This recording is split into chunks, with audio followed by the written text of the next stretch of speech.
بسم اللہ الرحمن الرحیم۔ دوستو، آج ہم آپ کو واقعہ سنانے والے ہیں ایک حافظ قرآن لڑکی کا۔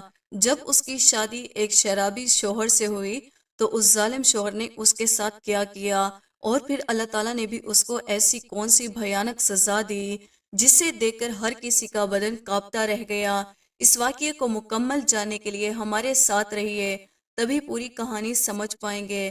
دوستو، پاکستان میں ایک گاؤں تھا، اس میں رہنے والا ہر ایک انسان مسلمان تھا۔ اس گاؤں کا ایک سردار تھا جو کہ بہت ہی شریف اور نیک انسان تھا، غریب لوگوں سے بہت زیادہ پیار کیا کرتا تھا۔ اس کی بیوی بہت زیادہ بد اخلاق تھی، غریبوں سے نفرت کیا کرتی تھی، اور اس کا ایک بیٹا تھا جو کہ بہت ضدی اور آوارہ تھا۔ اس گاؤں میں ایک غریب دودھ بیچنے والا تھا، اس کی دو بیٹیاں تھیں۔ ایک بیٹی کا نام عائشہ تھا۔ عائشہ کے ماں باپ پڑھے لکھے نہیں تھے، نہ ہی ان کو کسی نے قرآن پاک پڑھایا تھا۔ گاؤں کے دیہاتی لوگ تھے، اسی لیے بچپن میں ہی یہ کام کاج میں مصروف ہو گئے۔ اس لیے اب اس کے باپ کی ایک خواہش تھی کہ اس کی بیٹی عائشہ قرآن پاک پڑھے اور اس کو حفظ بھی کرے۔ وہ اپنی بیٹی کو قاریہ یعنی بچوں کو قرآن پاک پڑھانے والی عورت کے پاس چھوڑ کر آیا، اور یوں اس کی بیٹی عائشہ قرآن پاک کو پڑھنے لگی۔ عائشہ 13 سال کی تھی جب اس نے قرآن پاک کو حفظ کر لیا۔ جس روز قاریہ نے اس کو یہ خوشخبری سنائی تو عائشہ کے ماں باپ کی خوشی کی انتہا نہ رہی۔ وہ اپنی بیٹی کے صدقے اتارنے لگے۔ بے شک عائشہ کے خاندان والے غریب تھے، مگر ایسے موقع پر پورے گاؤں کی دعوت کی گئی۔ جب عائشہ کا باپ اس کو عالمہ کے پاس چھوڑ کر آیا، تبھی سے اس نے پیسے جوڑنا شروع کر دیے۔ جب میری بیٹی عائشہ قرآن پاک کو حفظ کر لے گی تو میں پورے گاؤں کی دعوت کروں گا۔ اگلے ہی روز عائشہ کے باپ نے پورے گاؤں کی دعوت کی اور سب لوگ اس کے گھر میں آئے، جس میں اس گاؤں کا سردار بھی موجود تھا۔ کھانے سے فارغ ہو کر گاؤں کے سردار نے عائشہ کو اپنے پاس بلایا۔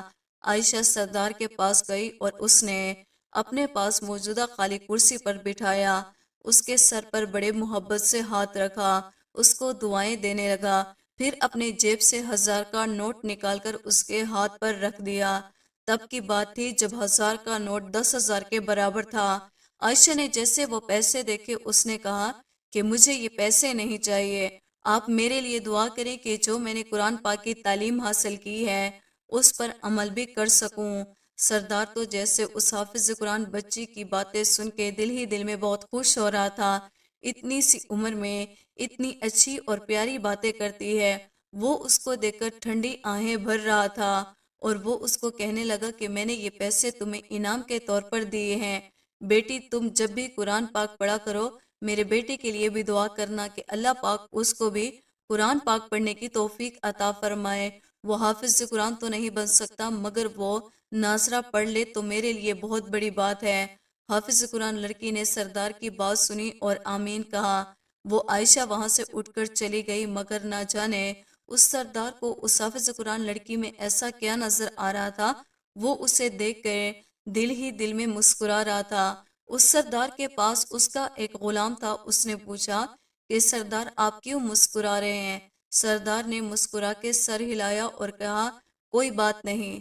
سردار کی عادت تھی وہ کسی کے گھر میں زیادہ دیر بیٹھا نہیں کرتا تھا، مگر آج سردار تب تک انتظار کر رہا تھا جب تک سارا گاؤں اپنے گھر واپس نہ چلا گیا، یہاں تک کہ اس سردار نے اپنے غلام کو بھی اپنے گھر واپس بھیج دیا اور وہاں خود بیٹھا رہا۔ حافظ قرآن لڑکی کا غریب باپ یہاں دیکھ کر بہت زیادہ پریشان ہو گیا اور پیار بھرے انداز میں کہنے لگا سردار صاحب مجھ سے ناراض تو نہیں جو ابھی تک یہاں بیٹھے ہوئے ہیں؟ سردار نے عائشہ کے باپ کو اپنے پاس بلایا اور کہا میری بات سنو۔ وہ آ کر زمین پر بچھی ہوئی چٹائی کے اوپر بیٹھ گیا۔ سردار نے فوراً اسے اٹھا کر اپنے سامنے کرسی کے اوپر بٹھایا اور کہا تم اپنے حافظ قرآن بیٹی کو میری امانت سمجھ کر اس کی پرورش کرو۔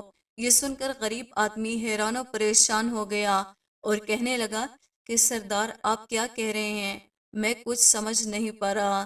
سردار نے کہا میں چاہتا ہوں کہ عائشہ جیسی حافظ قرآن بچی میرے سردار گھرانے کی بہو بنے، اس لیے تم آج سے عائشہ بیٹی کی پرورش میری امانت سمجھ کر ایسے ہی کرتے رہنا۔ یہ سن کر غریب باپ کی آنکھوں میں آنسو آ گئے، وہ حیرت سے سردار کے چہرے کو دیکھ رہا تھا اور سوچ رہا تھا کہ میرے جیسے غریب انسان کی کیا اوقات ہے کہ سردار خاندان کا رشتہ دار بنوں۔ وہ کافی دیر سے خاموشی سے سردار کو دیکھتا رہا۔ جب سردار نے اس کو خاموش دیکھا تو حیرت میں پڑ گیا اور وہ سمجھ رہا تھا کہ شاید مجھے اپنی بیٹی کا رشتہ دینا ہی نہیں چاہتا۔ اس لیے سردار نے کہا کہ تمہارے پاس وقت ہے، تم سوچو۔ مگر حافظ قرآن لڑکی کا غریب باپ سردار کو نیا نہیں کر سکتا تھا۔ اس نے فوراً ہی کہا کہ سردار صاحب، آج سے میری بیٹی آپ کی امانت ہے، آپ جب چاہیں اس کو آ کر لے جا سکتے ہیں۔ جب اس غریب آدمی نے اپنی بیوی کو یہ بات سنائی تو عائشہ بھی یہ بات سن رہی تھی۔ یہ سن کر عائشہ رونے لگی اور جلدی سے باپ کے ساتھ لپٹ گئی اور کہنے لگی کہ میں آپ کو چھوڑ کر نہیں جاؤں گی، آپ کیسے مجھے اپنے سے جدا کر سکتے ہیں؟ باپ نے اپنی معصوم سی بیٹی کو اپنے گلے سے لگایا اور کہنے لگا کہ میری پیاری گڑیا، میں کون سا تجھے ابھی رخصت کر رہا ہوں، ابھی بڑے سال پڑے ہیں، تم ان باتوں کو دل پر مت لو۔ یہ سن کر عائشہ کو سکون ہو گیا۔ پھر وہ ہر وقت اپنی زندگی سکون سے گزارنے لگی۔ وہ لڑکی بہت زیادہ نیک تھی، اٹھتے بیٹھتے کام کرتے ہر وقت قرآن پاک کی تلاوت کیا کرتی تھی، کیونکہ وہ حافظ قرآن تھی۔ اب تو محلے کے بچے بھی اس کے پاس قرآن پڑھنے کے لیے آنے لگے۔ وہاں سردار نے جب آ کر اپنی بیوی کو یہ بات سنائی تو سردار کی بیوی بڑے ہی غصے سے اس کو کہنے لگی، آپ کا دماغ خراب ہو چکا ہے، ہم لوگ اتنے امیر ہیں، وہ کس طرح ایک غریب گھر کی بیٹی کو اپنی بہو بنا سکتے ہیں؟ کچھ تو اپنے سردار ہونے کا خیال کرو، ابھی تو وہ بچی ہے، کل بڑی ہو جائے گی، پتہ نہیں غریب گھرانے میں اس کی تربیت کیسی ہوگی۔ یہ سن کر سردار غصے سے کہنے لگا، اس بچی کو اور اس کے ماں باپ کو بہت اچھے طریقے سے جانتا ہوں، بہتر ہے تم اپنے بیٹے کی تربیت پر دھیان دو، ایسا نہ ہو کہ کہیں تمہارا بیٹا تمہارے ہاتھ سے نکل جائے۔ سردار نے یہ بات سن کر خاموشی اختیار کر لی اور اس کا اکلوتا بیٹا ہونے کی وجہ سے بہت زیادہ ضدی اور ڈھیٹ ہوتا جا رہا تھا۔ وہ سردار اپنے بیٹے کو وہاں گاؤں کے مولوی کے پاس پڑھنے کے لیے بھیجتا۔ وہ گھر سے تو قرآن پاک پڑھنے کے لیے نکل جاتا، مگر پھر وہ آوارہ دوستوں کے ساتھ مل کر کھیل کود میں مصروف ہو جاتا۔ ایک دفعہ سردار مولوی کے پاس اپنے بیٹے کی پڑھائی کے بارے میں پوچھنے کے لیے گئے۔ وہاں جا کر دیکھا ان کا بیٹا موجود ہی نہیں تھا۔ اس نے پوچھا، میرا بیٹا پڑھنے کے لیے نہیں آیا؟ مولوی صاحب نے کہا کہ آپ کا بیٹے کا 10 دن ہو چکے ہیں، چھٹیاں لے کر گیا ہوا ہے۔ اس نے کہا کہ میری ماں کو ہارٹ اٹیک آیا ہے اور میں گھر میں اکیلا ہوں، جس کی وجہ سے میری ماں مجھے اپنے پاس ہر وقت بٹھا کر دیکھنا چاہتی ہے۔ مولوی صاحب کہنے لگے کہ میں آج بچوں کو پڑھا کر آپ کے یہاں عیادت کے لیے جانے ہی والا تھا تاکہ عیادت کر سکوں۔ یہ سن کر سردار کے چہرے کا رنگ اڑ گیا اور سوچنے لگا کہ ہارٹ اٹیک؟ کون سا ہارٹ اٹیک؟ کون سا ہارٹ اٹیک؟ کیسا ہارٹ اٹیک؟ اس نے مولوی کو تو کچھ نہ کہا، خاموشی سے اپنے گھر واپس آ گیا اور گھر آ کر اپنے بیٹے کا انتظار کرنے لگا۔ جیسے ہی سردار کا بیٹا گھر آیا، اس نے پوچھا کہ آج کہاں تھے؟ اس نے کہا، ابا مولوی صاحب نے آج بہت زیادہ سبق دیا تھا، جس کو یاد کرنے میں مجھے دیر ہو گئی۔ سردار نے اپنے بیٹے کے چہرے پر ایک زوردار تھپڑ مارا اور وہ زمین پر گر پڑا۔ جب سردار نے بیٹے کے چہرے پر اس طرح تھپڑ مارا، اس کی آواز اس کی بیوی تک پہنچی اور وہ چیختے ہوئے کہنے لگی، میرے بیٹے کو کیوں مار رہے ہو؟ آخر اس نے ایسا کیا کیا ہے؟ سردار نے چیخ کر کہا، اپنے بیٹے سے پوچھو کہ یہ مولوی صاحب کو کیا بول کر پڑھائی سے جان چھڑوا رہا ہے۔ یہ مولوی صاحب کو کہہ کر آیا ہے میری ماں کو ہارٹ اٹیک آیا ہے اور وہ آخری دنوں میں مجھے دیکھنا چاہتی ہے۔ یہ سن کر اس کی ماں نے بھی اس کو دھکا دیا، مگر باپ کے خوب ڈانٹنے پر سردار کا بیٹا رونے لگا، کہنے لگا، مولوی صاحب جھوٹ بول رہے ہیں، وہ سارا دن ہم سے اپنے گھر کی صفائی کرواتے ہیں اور ہر وقت کام کرواتے ہیں، اس لیے میں کام سے بچنے کے لیے اس کے پاس پڑھنے کے لیے نہیں جا رہا تھا۔ یہ سن کر اس کی ماں نے اس کو گلے سے لگایا اور اپنے شوہر کو کہنے لگی، آپ اس گاؤں کے سردار ہیں، جا کر اس مولوی کو پوچھیں کہ وہ بچوں پر آخر اتنا ظلم کیوں کرتا ہے کہ ڈر کے مارے میرا بچہ وہاں سے بھاگ آیا۔ اس کی ماں نے اپنے بیٹے کو اندر لے کر چلی گئی اور سردار اپنا سر پکڑ کر بیٹھ گیا اور سوچنے لگا کہ میں نے سوچا تھا کہ میرا بیٹا دین کی تعلیم حاصل کرے گا۔ مگر یہ تو شاید میرا نام ہی ڈبا رہا ہے۔ سردار نے کسی اور مولوی کا بندوبست کیا کہ شاید یہ میرے بیٹے کو پڑھا دے، مگر اس نے بھی پڑھنے سے انکار کر دیا۔ آہستہ آہستہ آوارہ ہو گیا۔ اور وہیں دوسری طرف عائشہ جو کہ 5 وقت کی نمازی تھی، ہر وقت اللہ کی عبادت میں مصروف رہتی، وہیں اس کا ہونے والا شوہر آوارہ شرابی بن چکا تھا۔ پھر دن گزرتے گئے۔ کافی عرصے وقت کے بعد جب عائشہ 18 سال کی ہوئی تو سردار صاحب ان کے گھر کے وہ بچوں کو قرآن پاک پڑھا رہی تھی۔ یہ دیکھ کر بہت زیادہ خوش ہوئے۔ انہوں نے کچھ پیسے عائشہ کے ہاتھوں میں رکھے اور کہا کہ اپنے لیے کچھ کپڑے لے آنا۔ عائشہ کے باپ پیسے لینے سے انکار کرنے ہی والا تھا، کیونکہ اس نے ان 5 سالوں میں سردار کے بیٹے کے بارے میں بہت کچھ دیکھا ہوا تھا، مگر پھر بھی نہ جانے وہ کیوں خاموش رہا۔ وہ سوچنے لگا، اگر سچ میں میری بیٹی کا رشتہ مانگنے کے لیے سردار آ گیا تو میں کیا کروں گا؟ وہ اپنی نیک سیرت بیٹی کو اس شرابی بیٹے کے ساتھ بیاہ نہیں سکتے تھے۔ سردار نے جب گھر آ کر اپنی بیوی کو بتایا کہ میں کچھ پیسے عائشہ کو دے کر آیا ہوں، یہ سن کر وہ چیخنے لگی کہ ابھی تک تم وہ بات بھولے نہیں، غریب گھر کی بیٹی نہ جانے ہماری بہو کیسے بنے گی۔ سردار کے بیٹے نے گزرتے ہوئے یہ بات سن لی۔ سردار کے بیٹے کو عائشہ سے بہت زیادہ نفرت تھی، کیونکہ ہر وقت سردار اپنے بیٹے کو عائشہ کی ہی مثال دیا کرتا تھا۔ تو وہ یہاں تک سوچنے لگے کہ اگر یہی عائشہ میرے سامنے آ گئی تو میں اس کو جان سے مار دوں گا۔ جب اس کو پتا چلا کہ بچپن سے ہی میرے باپ نے میرا رشتہ عائشہ کے ساتھ طے کر دیا تو اس کا خون کھولنے لگا، اور اس نے باہر جا کر اپنے دوستوں کو یہ بات بتائی اور کہنے لگا، اس غریب لڑکی کی کیا اوقات کہ وہ مجھ جیسے رئیس کے ساتھ رشتہ جوڑے، اور کہنے لگا میں اس کو اپنے قابل تو کیا کسی کے قابل نہیں چھوڑوں گا۔ وہ سردار کے شرابی اور آوارہ بیٹے نے اپنے دوستوں کے ساتھ مل کر ایسا منصوبہ بنایا کہ وہیں بیٹھی ہوئی عائشہ جو کہ قرآن پاک کو لے کر تلاوت کر رہی تھی، اس کی روح لرز گئی، اس کی دل کی دھڑکنیں تیز ہو گئی۔ اسے ایسا لگ رہا تھا کہ جیسا کوئی بہت برا ہونے والا ہے۔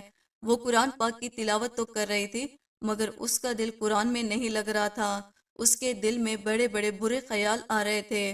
مغرب کا وقت ہو چکا تھا۔ اچانک ان کے گھر میں ایک بچہ دوڑتا ہوا آیا اور کہنے لگا کہ آپ کے ابا کی دکان میں آگ لگ چکی ہے، وہ دکان کے اندر بند ہے۔ جب عائشہ کی ماں نے یہ سنا تو وہ دوڑتے ہوئے دکان کی طرف چلی گئی، اس کے پیچھے اس کی بہن بھی چلی گئی۔ اب اکیلی عائشہ گھر میں تھی، وہ بھی اپنی ماں کے ساتھ جانے لگی۔ اس کی ماں کہنے لگی، بیٹا تم یہیں رکو اور اپنے باپ کے لیے دعا کرو، ہم ابھی آ کر آتے ہیں۔ عائشہ گھر میں اکیلی تھی۔ اچانک گھر کی دیوار چلا کر گاؤں کے آوارہ اور عیاش لڑکے اس کے گھر میں داخل ہو گئے۔ جیسے ہی عائشہ کی قدموں کی آواز سنی تو اس نے پیچھے مڑ کر دیکھا تو اس کی روح لرز گئی۔ وہ لڑکے عائشہ کو دیکھ کر اونچا اونچا ہنس رہے تھے۔ اچانک ان میں سے ایک لڑکے نے باہر سے دروازے کی کنڈی لگا دی۔ عائشہ باہر نہ جا سکتی تھی نہ ہی چلا سکتی تھی۔ وہ بڑی ہمت کر کے ان لڑکوں کو کہنے لگی، کون ہو اور یہاں کیوں آئے ہو؟ ان میں سے ایک لڑکا کہنے لگا کہ کچھ نہیں، ہم صرف تمہاری عزت کو تار تار کرنا چاہتے ہیں۔ آہستہ آہستہ وہ لڑکے عائشہ کے قریب ہوتے جا رہے تھے۔ وہ رو رہی تھی، چیخ رہی تھی، چلا رہی تھی اور مدد کے لیے اللہ تعالیٰ کو پکار رہی تھی۔ اتنے میں دروازے میں دستک ہوئی۔ عائشہ دروازے کی طرف بھاگی۔ اتنے میں دروازہ باہر سے کھل چکا تھا، کیونکہ آنے والے کو یہ معلوم ہو چکا تھا کہ دروازہ باہر سے بند ہے۔ جیسے ہی دروازہ کھلا، آگے سردار صاحب کھڑے تھے۔ وہ حیرانگی سے عائشہ کو دیکھ رہے تھے، پھر ان آوارہ لڑکوں کو دیکھ رہے تھے۔ ان کی روح لرز گئی۔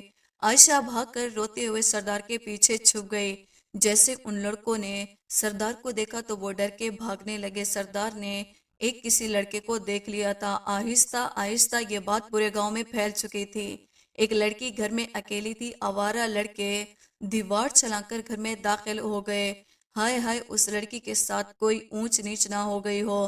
اس کے باپ کی دکان پر نہ کوئی آگ لگی تھی، نہ کوئی مصیبت آئی تھی۔ یہ سب صرف ایک سازش تھی۔ جب سردار تک یہ بات پہنچی تو وہ بھی سردار کو بھڑکانے لگی کہ یہ لڑکی اچھی نہیں ہے، اور پاس بیٹھا سردار کا بیٹا بھی بھڑک اٹھا کہ میں ایسی بدکار لڑکی سے کبھی بھی شادی نہیں کروں گا۔ سردار جب اپنے بیٹے کے منہ سے یہ بات سنی تو حیران رہ گیا کہ آخر میرے بیٹے کو اس بات کا کیسے پتہ چلا۔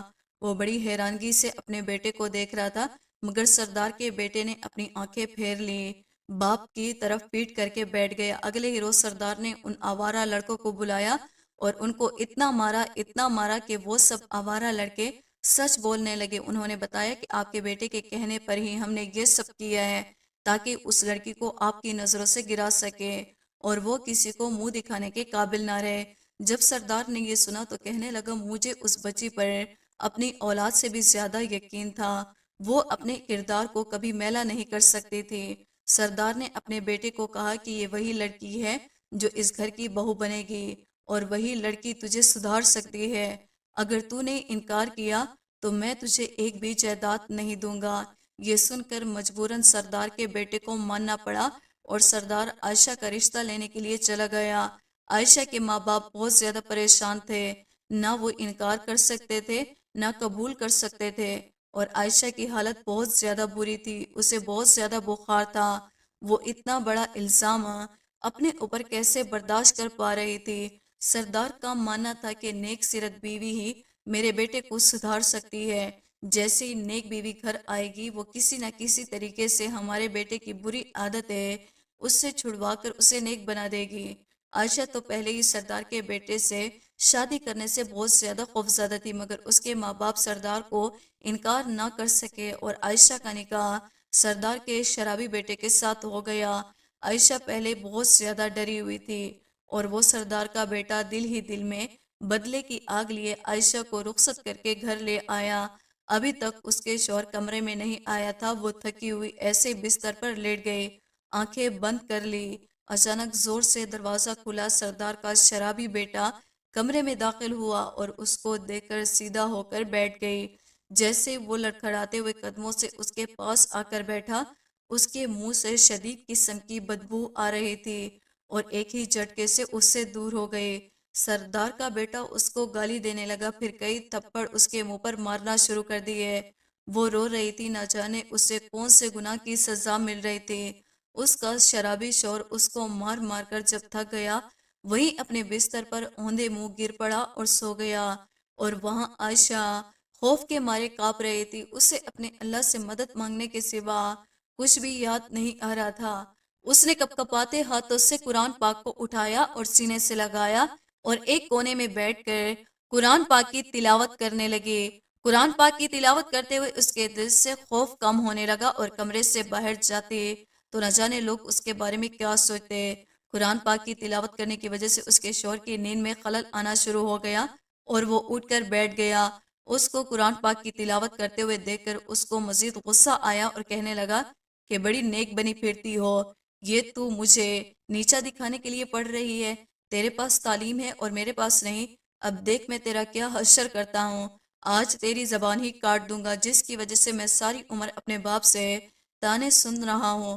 وہ غصے سے اٹھا اور اس نے ایک چاقو اٹھایا اور چاقو اٹھا کر عائشہ کی طرف چل پڑا۔ عائشہ نے روتے ہوئے قرآن پاک کو اپنے سینے سے لگایا اور اللہ تعالیٰ سے مدد مانگنے لگی۔ تھوڑی ہی دیر میں پورے گھر میں چیخو پکار شروع ہو گئی۔ سردار اور اس کی بیوی اپنے کمرے میں سو رہے تھے۔ چیخوں کی آواز سن کر دونوں میاں بیوی اٹھے اور اس کمرے کی طرف بھاگ پڑے۔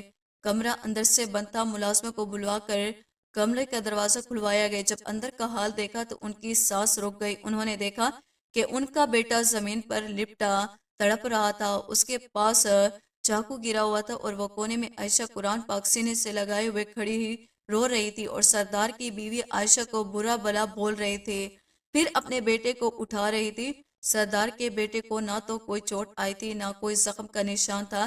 سردار عائشہ کو پوچھنے لگا کہ آخر یہاں کیا ہوا تھا۔ وہ روتے ہوئے سب کچھ بتا رہی تھی اور اس کو فوراً ہاسپٹل لے جایا گیا، مگر ڈاکٹروں کو بھی یہ سمجھ نہیں آ رہا تھا، نہ ہی کوئی مرگی کا دورہ تھا، نہ ہی اسے دل کا اٹیک ہوا تھا اور اس کی آنکھیں سفید ہو رہی تھی۔ اچانک دیکھتے ہی دیکھتے گھبرا کر ڈاکٹر ایک دم سے پیچھے ہٹ گئے، کیونکہ وہ دیکھتے ہی دیکھتے ایک کتا بن چکا تھا، جسے دیکھ کر ڈاکٹر خوف زدہ ہو گئے اور وہاں سے بھاگ گئے۔ بے شک یہ خدا کا عذاب تھا۔ سردار کے شرابی بیٹے پر عائشہ نے اپنے اللہ سے مدد مانگی تھی کہ یا اللہ مدد کی، کہ اپنے کیے کی سزا بھگت رہا تھا۔ عائشہ اپنے باپ کے گھر واپس چلی گئی، اب ہر وقت ہر لمحہ عبادت میں مشغول رہتی۔ ایک روز سردار کی بیوی عائشہ کے پاس آئی اور آ کر اس کے قدموں میں گر گئی اور اس سے معافی مانگنے لگی۔ عائشہ نے فوراً ان کو اپنے قدموں سے اٹھایا اور کہنے لگی آپ کے بیٹے نے میرا دل دکھایا تھا مگر میں نے اس کو معاف کر دیا۔ بس وہ اللہ تعالیٰ کا نافرمان بندہ تھا۔ میری دعا ہے کہ اللہ پاک اس کو بھی معاف کر دے۔ کچھ دن گزرے تھے کہ عائشہ کو خبر مل گئی کہ اس کے شوہر کا انتقال ہو چکا تھا۔ استغفر اللہ۔ دوستو، آج میں آپ سب سے ایک سوال پوچھنا چاہتی ہوں کہ آپ کمنٹ باکس میں اس کا جواب ضرور دیجیے گا۔ آخر کیوں ہر ماں باپ یہی سمجھتے ہیں کہ ایک نیک سیرت بیٹی ہی ایک نیک سیرت بہو بگڑے ہوئے خرابی اور شرابی شوہر کو سدھار سکتی ہے؟ حالانکہ یہ کام بیوی کا نہیں بلکہ ایک ماں باپ کا ہوتا ہے۔ اگر وہ شروع ہی سے اپنے بیٹے کی اچھی تربیت کریں تو وہ کبھی بھی بری عادتوں میں نہیں پڑتا۔ مگر ہمارے معاشرے میں سب سے بڑی وجہ دین سے دوری ہے، جس کی وجہ سے آج بہت سارے کیس ہمیں سننے کو مل رہے ہیں۔ اگر آپ شادی شدہ مرد یا عورت میری اس ویڈیو کو دیکھ رہے ہیں تو خدا کے لیے اپنی اولاد کو اچھی تربیت دیں۔ دنیا کی پڑھائی کے ساتھ ساتھ دین کی تعلیم دینا بھی بہت ضروری ہے۔